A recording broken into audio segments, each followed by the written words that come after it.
Hello people! Hello everyone!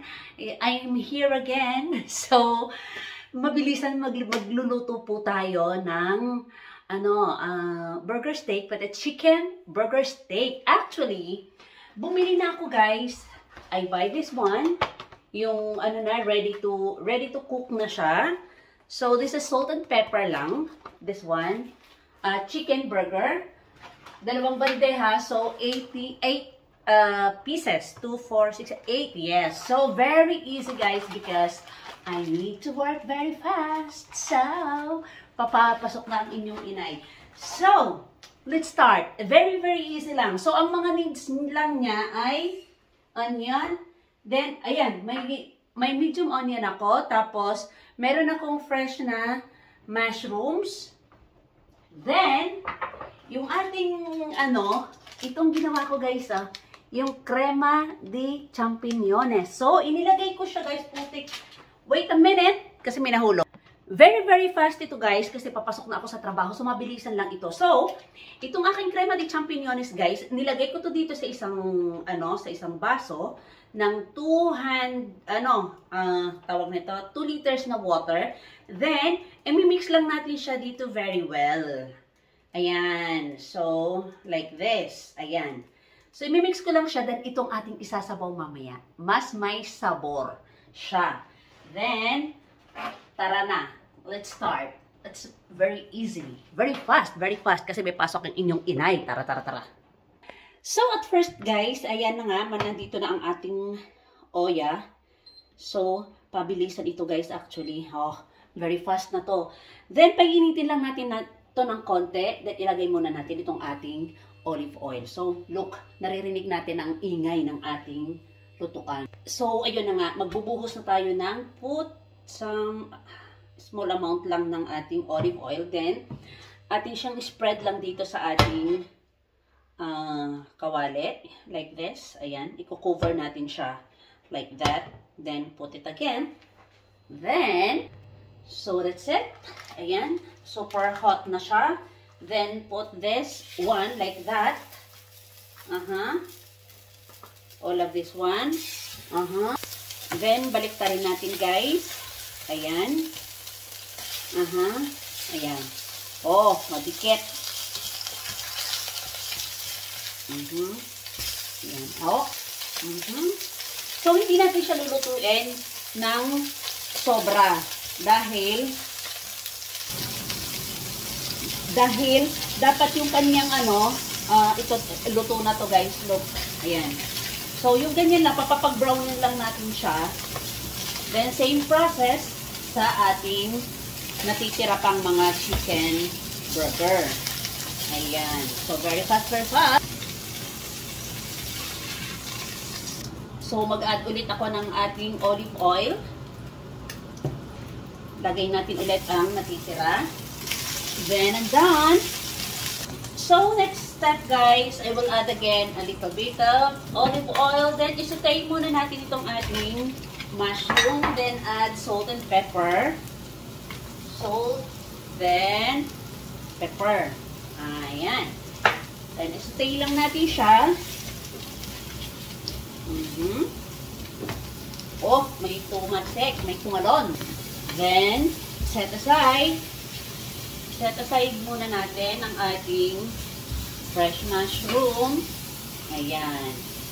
Set aside. Then, the next again ay ang ating onion na. So, ilagay na natin dyan ang ating onion. So, nilinisan ko lang siya konti. Then, same frying pan. Lagay na natin ang ating onion. Ayan. Oh, may nahulog tayo yung mushroom. Then, mix. Ayan.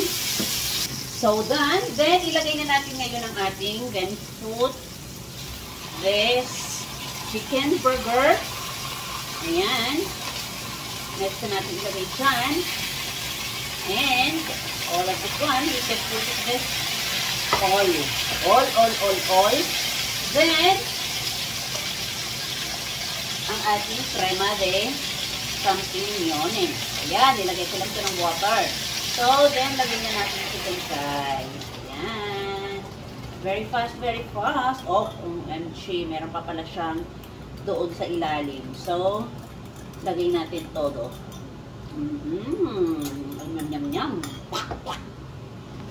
Then, we can add a little bit of salt. Then, pahihinaan na natin ang ating apoy, guys. Then, papachup-chup-chup natin to. Salt, then, pepper. So, that's it lang, guys. Then, ang ating mushroom ay later. Pag medyo ano na siya. So, hindi pa kasi siya luto, guys. Then, mag-a-add din siya ng another sabor. Itong ating chicken na hindi natin, itong ating chicken burger, na hindi natin niluto ng bahagya, ng maayos. Kasi, hilaw pa yan yung loob actually. So, maluluto siya dito pag ipa-chup-chup-chup natin ito. Look, ano na siya, tawag nito, malapot na siya. Then, mag-add ka lang ng another water kung gusto mo ng mas masabaw. So, ito, lulutuin ko siya like this lang kasi lulutuin ko siya doon sa ito, sa mushroom ano niya. Oh, ang sarap, ang bango, ang breast. Tatakpan natin to, then small fire ko siya para maluto siya hanggang sa loob-looban niya. So, i-cover natin. Then, see you later. So, I think it's enough. Look. Oh, it's already cooked. Then, lastly, guys. Oh, look, nag-ano siya. Nag-produce pa siya ng another water. So, that's it. And now, ilalagay na natin ang ating mushroom on top. Look, may water na siya. Again, then, ayan na. So, marami tayong sabaw, guys. Yung mahilig dyan magsabaw. So, that's it. Ayan, i-chup-chup-chup lang natin ng saglit. Thank you for watching, guys. So, ayan, may content ulit si Inay ng very fast nating ulam for tidos. Ayan. So, that's it, guys. Thank you for watching. Babush. Babush. Oh, ang bango-bango. Ang bango-bango look. OMG. Takot, takot, takot, takot. Ayan. Ang ganda ng kanyang ano, ang ganyang pag kukulo. Charan! Oh, ang usok. Ang usok. So, that's it. Thank you for watching! Papasok ng inyong inay. Papasok ng inyong unay. So, thank you for watching. So, done. Ngayon, magluluto na ako sa rice cooker ng rice nila. So, the next video again, guys, yung ating budget meal, ang ating vegetarian budget meal. So, naka-prepare ng inyong lingkod. Look, ayan na siya, guys. Preparado na ako sa aking vegetarian budget meal. So, dapat kahapon ko to, or ngayon ko dapat ito gagawin. But, next time again.